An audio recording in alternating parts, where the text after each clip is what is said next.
আসসালামু আলাইকুম ওয়া রাহমাতুল্লাহি ওয়া বারাকাতুহু। সুপ্রিয় দর্শক, আমন্ত্রণ জানাচ্ছি কুইক বিডি চ্যানেলে। দেশ ও প্রবাসী যে যেখানে আছেন সবাইকে আন্তরিক অভিনন্দন জানাচ্ছি প্রবাসের থেকে সাপ্তাহিক ছুটির দিনে। আমি আপনাদের সাথে আছি দিদার আলম আরজু। সুপ্রিয় দর্শক, আমাদের কুইক বিডি চ্যানেল নিয়মিত আমরা লাইভে আসি, আমাদের প্রবাসীদের সুখ দুঃখের কথা বলি এবং কষ্টের কথা বলি। আমার সাথে আজকে আপনারা অ্যাড হতে পারেন যদি আপনাদের মন চায়। লাইভে আমাদের সাথে সংযোগ হতে হয়, আমাদের সাথে আপনারা রিকোয়েস্ট সেন্ড করবেন, আমরা রিকোয়েস্ট অ্যাকসেপ্ট করব। আপনাদের সাথে পরে অ্যাড হলে আমাদের সাথে লাইভে আপনারা সংযোগ হতে পারবেন। সুপ্রিয় দর্শক, আজকে যে কথাটি বলতে আসছি আমরা আমাদের প্রবাসীদেরকে নিয়ে। প্রবাস মানেই কষ্ট, প্রবাস মানেই যুদ্ধ। এই প্রবাসের কষ্ট যুদ্ধ মাঝে আমরা একটু সুখ খুঁজি আমাদের পরিবারের পরিজনের কাছ থেকে। আমাদের পরিবার পরিজন যখন আমরা দেশে রেখে আসি, আমাদের মনটা সবসময় থাকে আমাদের নিজ দেশেই। প্রবাসের মাটিতে, মরুর ভূমিতে কত যে কষ্ট, এই কষ্টের মাঝে আমরা আমাদের পরিবারগুলোকে আমরা সুখে রাখতে আমরা চেষ্টা করি। সুপ্রিয় দর্শক, যারা আজকে আমাদের সাথে লাইভে এড হতে চান, আপনারা রিকোয়েস্ট সেন্ড করবেন আর কমেন্ট করে জানাবেন। আমরা আপনাদের যদি কোনো কিছু বলার থাকে, আপনারা কোনো কিছু আমরা আলোচনা করা থাকে, আপনারা সংক্ষেপে আমাদের লাইভের নিচে কমেন্ট করতে পারেন। কমেন্ট করবেন যে এই বিষয়ে আপনি কিছু কথা বলেন, আমরা চেষ্টা করব আপনাদের বিষয়ে কথা বলার জন্য। প্রবাসীদের আজকে নিয়ে যে আলোচনা করতে চাচ্ছি, প্রবাসীদের ফ্যামিলির প্রবাসীদের স্ত্রীর কথা নিয়ে কথা বলবো আজকে আমরা। ভুল ত্রুটি আপনারা ক্ষমা সুন্দর দৃষ্টিতে দেখবেন। প্রবাসীদের স্ত্রী যখন আমরা দেশে রেখে যখন আমরা প্রবাসে আসি, তখন সবসময় আমাদের চিন্তা ভাবনা আমাদের মা বাপ, পরিবার পরিজনকে নিয়ে, স্ত্রীকে নিয়ে। স্ত্রী যখন প্রেগনেন্ট অবস্থায়, আসসালামু আলাইকুম ওয়া রাহমাতুল্লাহি ওয়া বারাকাতুহু, আমাদের সঙ্গে একজন লাইভে যুক্ত হয়েছেন, যিনি ধন্যবাদ জানাচ্ছি আপনাকে। যে স্ত্রীর কথা যেটা বলতে চাচ্ছি আমরা, আমাদের প্রবাসীদের স্ত্রী যখন কনসেপ্ট করেন, প্রেগনেন্ট হন, তখন একটা সময় তার ডেলিভারির সময় আছে। এই ডেলিভারির সময়টা সবচেয়ে গুরুত্বপূর্ণ এবং কি সবচেয়ে টেনশন এবং কি সবচেয়ে চিন্তাযুক্ত একটা সময়, ডেলিভারির সময়টা। এই সময়টাতে যারা আমাদের পরিবারে যারা মা বাপ থাকে, বিশেষ করে আমাদের ভাই বোন থাকে, তো যখন আমরা প্রবাসে থাকি তখন যখন আমাদের স্ত্রী যখন ডেলিভারি একটা সময় আসে, ওই সময়টাতে আমরা একটু অসহায় হয়ে পড়ি। যখন অসহায় পড়ি তখন আমরা ডাক্তারের শরণাপন্ন হতে হয়। শুভ সন্ধ্যা, ধন্যবাদ জানাচ্ছি আকবর হোসেন বাচ্চু ভাইকে। আমাদের লাইভে থাকুন, আপনারা যদি কোনো কথা বলতে চান আমাদের সাথে অ্যাড হতে পারেন। আকবর হোসেন বাচ্চু ভাই, যদি আপনি রিকোয়েস্ট সেন্ড করেন আমি অ্যাকসেপ্ট করে নেব। তখন আমরা যখন ডাক্তারের শরণাপন্ন হই, তখন ডাক্তারের যেসব অসাধু ব্যবসায়ী, যারা ক্লিনিক ব্যবসায়ী অথবা ডায়াগনস্টিক সেন্টার যেসব ব্যবসায়ীরা, হাসপাতাল ব্যবসায়ী যারা সারা বাংলাদেশে যারা আছেন, বিশ্বের অনেক দেশে আমাদের প্রবাসীরা থাকেন। প্রবাসীরা যখন বাইরে থাকেন তখন তাদের হাত পা তাদের পিছনে থাকে, তখন তাদের আর করার কিছুই থাকে না। তো তখন ওই মুহূর্তে মা বাবা তখন অসহায়, তখন কোনো সংসারে ফ্যামিলিতে কোনো বড় গুরুত্বপূর্ণ দায়িত্বে কোনো বড় ভাই যদি না থাকে তখনও একটু সমস্যা। তো গুরুত্বপূর্ণ দায়িত্বটা কে পালন করবে, অথবা কেউ নাই তারপর প্রবাসের পরিবারে তখন যখন ডাক্তারের কাছে যায়, ডাক্তার যখন বলে যে আপনার স্ত্রীকে অথবা আপনার ছেলের বউকে অথবা আপনার মেয়েকে সিজার করতে হবে। এই সিজারিংটা জিনিসটা সবচেয়ে বেশি গুরুত্বপূর্ণ পয়েন্ট যেটাতে আমি আসছি। এই সিজারিংটা ম্যাক্সিমাম প্রবাসীর বউ সিজারিং, যেটাকে আমরা বলি পেট কাটা, এই পেট কাটা জিনিসটা ব্যাপারটা দেশে অত্যন্ত বেড়ে গেছে। আমাদের 20 বছর পূর্বের সময়টাকে আপনারা যদি ফিরে যান, তখন তো আমাদের মা বোন কনসেপ্ট হচ্ছে প্রেগনেন্ট করছেন, তখন তো তাদের এরকম পেট কাটার সিস্টেম ছিল না, এবং কি এত সিজারিং এর ছিল না, এত মেডিকেটেড ব্যবস্থাও ছিল না। তখন আমরা কি জন্ম নিই নাই? আমাদের সন্তানরা জন্ম নেয় নাই? অবশ্যই নিছে। ইদানিং যখন আপনারা ডাক্তারের কাছে যান, আপনার হসপিটালে যখন যাওয়ার পরে এরা কি করে, একটা যে কোনো একটা ইস্যু খুঁজে, যেমন তখন প্রথম জিজ্ঞেস করে যে ওর হাজবেন্ড কোথায়, হাজবেন্ড প্রবাসে থাকে। এই তাদের পয়েন্ট, প্রথম স্টেপে তারা পাস, আমরা ফেল। এই যে তাদের সুযোগ একটা এসছে, যে এই সুযোগটা সবচেয়ে বড় সুযোগ এরা কাজে লাগায়, প্রবাসে থাকে হাজবেন্ড। এই সিজারিং ডেলিভারি কেস মাসের ভিতরে আমরা যারা হসপিটাল ব্যবসায় যারা ব্যবসা করেন তারা এই তখনই চিন্তা করে যে মাসের ভিতরে আমাদের 10টা যদি আমাদের ডেলিভারি কেস আসে তখন 10টাতে আমাদের ভালো একটা অঙ্কের টাকা আসবে। তাদের একটা টার্গেট থাকে, এই টার্গেটে এতজন যদি আমাদের ডেলিভারি আসে। এই কেসগুলোতে তারা যাদের নর্মাল ডেলিভারি এবং কি তাদের কোনো সমস্যা নাই, তারা মিথ্যা একটা অজুহাত দেয় যে পানি শুকিয়ে গেছে, আপনার মেয়ের ডেলিভারির যে ক্ষমতা নাই, দুর্বল, শারীরিক সমস্যা, অথবা বাচ্চার ওয়েট বেড়ে গেছে, অথবা বাচ্চা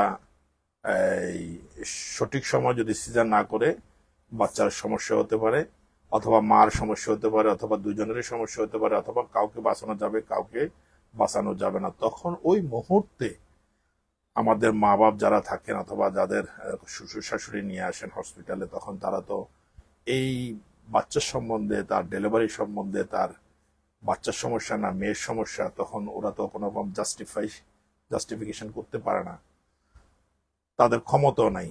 একমাত্র আল্লাহ জানেন, ভালো জানেন সত্য কোনটা আসলে। আমাদের এই হসপিটাল ব্যবসায়ী যারা আছে তারা অসাধু কিছু ব্যবসায়ী, তাদের উদ্দেশ্য বলছি, সব হসপিটাল এক সমান না, তাদের উদ্দেশ্য বলছি, তারা যে একটা মিথ্যা যে একটা কথা বলে দেন যে বাচ্চার পানি শুকিয়ে যাবে, অথবা পানি শুকিয়ে আসছে, বাচ্চা কমজোর, অথবা বাচ্চা খানা খাচ্ছে না, আপনারা আগামী 2 দিনের ভিতরে সিদ্ধান্ত নেন এটাকে অপারেশন করতে হবে, সিজারিং না করলে বাচ্চার সমস্যা হতে পারে। এই যে একটা কথা যখন তাদের মাইন্ডে একটা যে একটা জিনিস ঢুকিয়ে দিলেন, তখন মা বাবার চিন্তা করে, হায় রে আমার বাচ্চা যদি কিছু হয়ে যায় আমার ছেলেকে কি বুঝ দেবো, আমার মেয়ের যদি কিছু হয়ে যায় মেয়ের জামাইকে কি বুঝ দেবো, অথবা আমার বউয়ের যদি কোনো সমস্যা হয়ে যায় আমার ছেলেকে কি বুঝ দেবো। তখন প্রবাসে থাকে তো সে তো আর কিছু জানে না, তার ক্ষমতাও নাই কিছু করার, আর কিছু বলারও ক্ষমতা নাই।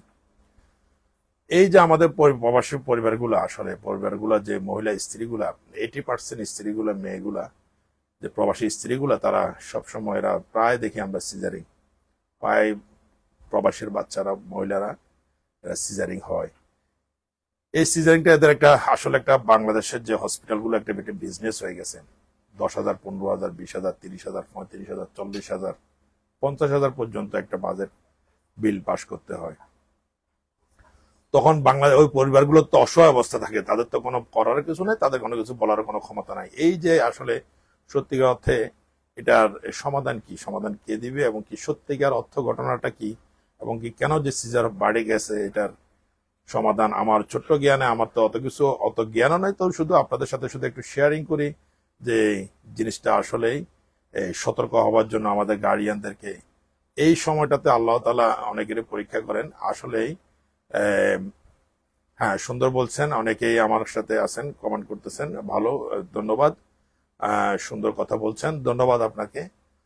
এই যে প্রবাসী পরিবারগুলো যে যারা গার্জিয়ান যারা থাকেন, তারা সঠিক সিদ্ধান্ত নেবেন, এমনকি আপনাদের প্রতি এবং প্রবাসী স্ত্রীদের প্রতি অনুরোধ, আপনারা ধৈর্য ধারণ করবেন, এবং কি আপনারা আল্লাহকে ডাকবেন, আল্লাহকে স্মরণ করবেন, এটা হচ্ছে সবচেয়ে গুরুত্বপূর্ণ কথা।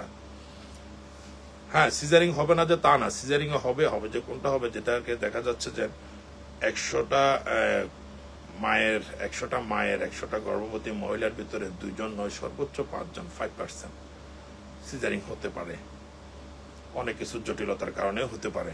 কিন্তু আসলে সত্যিকার অর্থে যে একটা নর্মাল ডেলিভারি কেস, একটা নর্মাল কেস, অথবা একদম স্বয়ং সম্পূর্ণ সুস্থ বাচ্চা, সুস্থ মাকে আপনি পেট কেটে ফেলতেছেন, আসলে এই মহিলাগুলা জীবন অকাজও হয়ে যাচ্ছে। এই জিনিসটা বাড়তে বাড়তে একদিন এক সময় এটা অনেক বড় আকার চলে যাবে। আগামীতে আমরা দেখব সন্তান গর্ভবতী মা হওয়া মানে সিজারিং ডেলিভারি, 100% সিজারিং এর উপরে 100% স্বনির্ভর হয়ে যেতে হবে। এই জিনিসটা আমাদের দেশ থেকে, আমাদের এলাকা থেকে, আমাদের জেলা থেকে, আমাদের বাংলাদেশ থেকে জিনিসটা উঠে ফেলতে হবে। বিশ্বের কোথাও এরকম সিজারিং জিনিসটা নেই। আপনারা সকল পরিবারের প্রতি এটা অনুরোধ থাকবে, আল্লাহর প্রতি ভরসা রাখবেন, এবং কি আল্লাহকে স্মরণ করবেন, যার যিনি প্রবাসে আছেন উনিও আল্লাহকে স্মরণ করবেন। আল্লাহ তাআলা দিতে পারে সঠিক এবং সঠিক এবং সমাধান একমাত্র আল্লাহ দিতে পারেন। এর বাইরে আমরা তো চেষ্টা করলেও পারবো না যে সকল পরিবারে একজন গাইনি ডাক্তার, একটা গাইনি বিভাগের একজন ডাক্তার প্রত্যেক পরিবারে গড়ে নেওয়া, এটা সম্ভব না, কখনো হবেও না। তাহলে সে বুঝতে পারতো যে আসলে এই মহিলাটা এখন কোন পর্যায়ে আছে, কোন স্টেপে আছে, তার বাচ্চা কোন স্টেপে আছে, আমরা কেউ বুঝতে পারি না। আসলে আমরা যখন হসপিটালে যাই তখন আমাদের বোঝা যায় যে আমাদের প্রবাসী পরিবারগুলোর অসহায়তাটা জিনিসটা কি জিনিস। আমরা যারা দেশে আছেন তাদের বিশেষ করে এই সমস্যাটা হয় না। ডাক্তাররা, ক্লিনিকরা, হসপিটালরা সবচেয়ে বেশি ফলো যেটা করেন, সবচেয়ে বেশি ফলো করেন যে ওর বাবা কোথায়। এই জিনিসটাতে আসলে এই আমাদের মাইনাস পয়েন্ট। বাবা প্রবাসে আছে মানেই তো আপনার 30-35 হাজার টাকা, 40,000 টাকা আপনাদের একটা অ্যামাউন্ট এসে গেল। বাস আপনি সিজার করে ফেললেন, মাটাকে তো জীবনে একদম অকাজ করে ফেললেন। একটা মহিলা সিজারিং যখন হয়, সিজারিং হওয়ার পরে একটা মহিলা তখন সে বুঝে যে সিজারিং এর পরবর্তী স্টেপের সমস্যাগুলো কি কি, তাকে কি কি সমস্যা ফেস করতে হয়, কি কি শারীরিক সমস্যা দেখা দেয়। আমরা তো মহিলা মানুষের সবকিছু আমরা বলতে পারবো না, এখানে ফেজে আসেও বলতে পারবো না।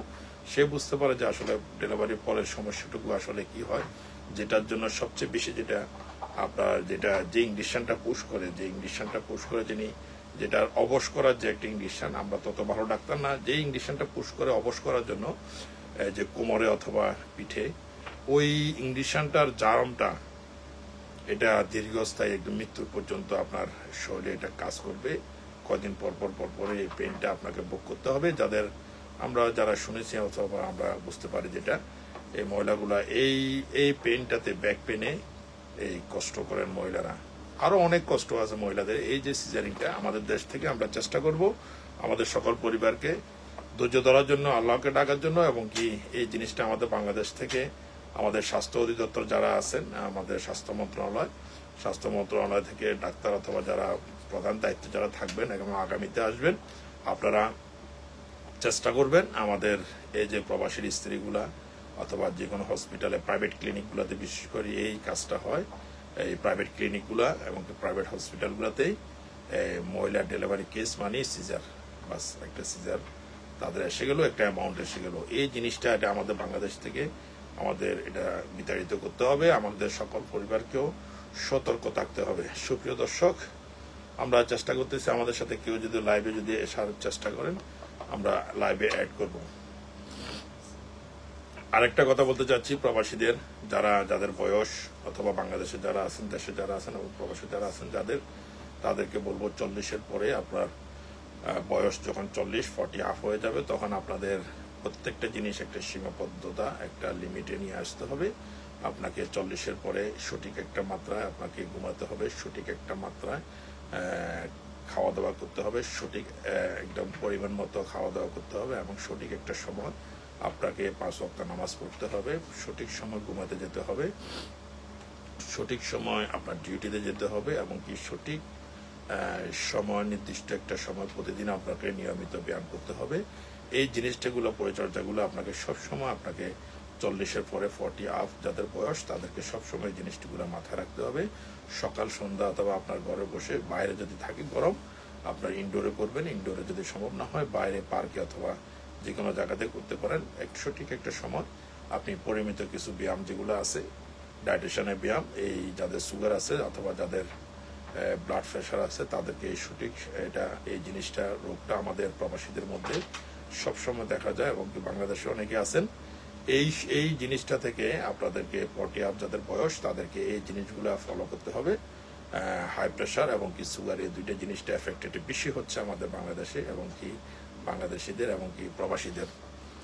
এই জিনিসগুলো থেকে আমরা যেটা বলছি, আমরা রিপিট করতেছি, আপনার সঠিক সময় একটা পরিমাণ মতো আপনাকে 6 ঘন্টা ঘুমাতে হবে, সঠিক সময় আপনার খাওয়া দাওয়া করতে হবে এবং পরিমাণ মতো খাওয়া দাওয়া করতে হবে, আপনাকে রুটিন মাইপে চলতে হবে, এবং সঠিক সময় আপনাকে কাজে যেতে হবে, সঠিক 5 ওয়াক্তের সময়, সঠিক সময় আপনাকে 5 ওয়াক্ত নামাজ পড়তে হবে। এই জিনিসগুলো যদি করেন এবং কি আপনার প্রকৃতির সাথে একটা সময় আপনাকে টাইম পাস করতে হবে, এবং কি আপনার রোদ্রে একটা সময় টাইম পাস করতে হবে, এই জিনিসটা আপনাকে করতে হবে। এবং কি সঠিক টাইম মাফিক আপনি যদি কাজকর্মগুলো আপনি সঠিকভাবে করেন, তারপর 40-এর পরে আপনার শারীরিক স্বাস্থ্য সুস্থ থাকতে হবে, সুস্থ থাকবে, এবং কি আপনি ভালো থাকবেন। সুপ্রিয় দর্শক, সাপ্তাহিক ছুটির দিনে আজকে আমাদের দুইটা বিষয় আমরা কথা বলছি। যাদের প্রবাসীদের বয়স যাদের 40 আপ 40-এর উপরে, তাদের সবকিছু একটু সঠিক একটা মাপে নিয়ে আসতে হবে। এবং যারা প্রবাসীদের স্ত্রী যারা আছেন, আমাদের হসপিটাল ব্যবসায়ী যারা প্রাইভেট ক্লিনিক যেগুলো আছে, ব্যবসায়ী হসপিটাল, এদেরকে আমরা রিকোয়েস্ট থাকবে আপনারা এই জিনিসটা কাজ থেকে বিরত থাকবেন। এই জিনিসটার কাছ থেকে আপনারা বিরত থাকলে আল্লাহ তাআলা আপনাদেরকে ভালো রাখবে, আল্লাহ তাআলা আপনাদের ব্যবসা বরকত দিবেন। অযথা একটা নারীকে, একটা মহিলাকে, একটা স্ত্রীকে এভাবে আপনারা সিজা দিবেন না। সিজা দিয়ে আপনাদের সাময়িক ব্যবসা যদিও হয়, ব্যবসা সহি হবে না, সঠিক হবে না। আমরা হসপিটাল ব্যবসায়ীদেরকে নিয়ে আরো আগেও আমরা কয়েকটা কন্টেন্ট তৈরি করছি। আজকে হচ্ছে সাপ্তাহিক ছুটির দিন। আমরা প্রবাস থেকে, আমাদের সকল প্রবাসীর পক্ষ থেকে আপনাদের কাছে অনুরোধ থাকবে, এমনকি স্বাস্থ্য মন্ত্রণালয়ের উপরে আমাদের জোরালো আবেদন থাকবে, আপনারা এই জিনিসটার প্রতি নজর দিবেন, সুদৃষ্টি দিবেন। এবং কখনো এই অসাধু ব্যবসা, এই অবৈধ ব্যবসা, এগুলোদের সাথে আপনারা বেরিয়ে আসতে হবে। এবং যেটা সঠিক প্রয়োজন, যদি আপনারা মনে করেন আপনার হিউম্যান বিং থেকে আপনাকে যদি মনে হচ্ছে যে এই রোগীটাকে একটু অবস্থা বেশি সিরিয়াস অবস্থা আছে, তাকে সিজার করার প্রয়োজন, লাস্ট স্টেপে যাই আপনি এই পদক্ষেপটা নেবেন। হায়াতমত আল্লাহর হাতে, হায়াতমত। যে আপনি যে কথাটা বললেন যে সুস্থ বাচ্চা নাই অথবা মা সুস্থ নাই, যে কোনো একজনকে বাঁচাতে হবে, এদের সমস্যা হতে পারে, দ্রুত সিজার করতে হবে। এই মিথ্যা প্রবাদ থেকে, মিথ্যা এই কথাবার্তাগুলো থেকে আপনাদেরকে বেরিয়ে আসতে হবে। আমরা চাই সকল ব্যবসায়ী ভালো সই হালাল ব্যবসা করুক, এবং সকল প্রবাসীকে বলবো সকল প্রবাসীর পরিবারগুলো ভালো থাকুক, সকল প্রবাসী স্ত্রী ভালো থাকুক, সকল প্রবাসী ভালো থাকুক। আরেকটা জিনিস কথা মনে রাখবেন, এখন বর্তমানে যে সামারে আমাদের সকল প্রবাসীকে বলবো আপনারা গরমে ডিউটি করতে সবসময় লেবু পানি একটা বোতলে, হালকা লবণ, হালকা সুগার দিয়ে, হালকা লেবু দিয়ে আপনারা ঠান্ডা 1 বোতল পানি আপনাদের সাথে রাখবেন। এই পানিটা একটু পরপর খাবেন।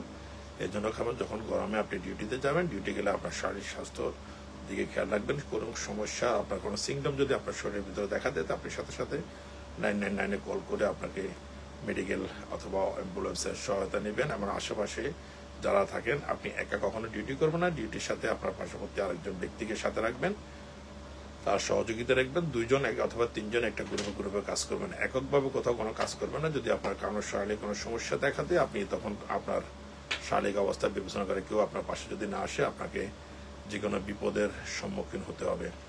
তো আপনারা গ্রুপ টিম ওয়ার্ক বা যেটাকে বলে টিম ওয়ার্ক ভাবে আপনারা টিম ভাবে গঠন করে ডিউটি করবেন। এবং গরমে একটু সচেতন থাকবেন, ডিউটির প্রতি নজর দিবেন, এবং 5 ওয়াক্ত নামাজ পড়বেন। সঠিক সময় আপনাকে ঘুম দিতে হবে, এমনকি টেনশন করা যাবে না। টেনশন যদি আপনি করেন, আপনি ধীরে ধীরে আপনি অসুস্থ হয়ে যাবেন। এমনকি টেনশন এমন একটা সময় আসবে, এটাকে অনেক বড় বিপদের মুখেও ঢেলে দিতে পারবেন। মনে রাখবেন, জীবনটা আপনাকে বেঁচে থাকতে হবে। একটা সময় আপনাকে বাঁচিয়ে ছিলেন আপনার নিজের জন্য, আরেকটা সময় বাঁচতে হবে আপনার স্ত্রী সন্তানদের জন্য। আল্লাহ তাআলা আপনাদেরকে সঠিক বুঝ দান করুক, এমনকি সবাইকে আল্লাহ তাআলা ভালো রাখুক। আজকে ছুটির দিনে আমরা বেরোবো একটু বাচ্চাদেরকে নিয়ে।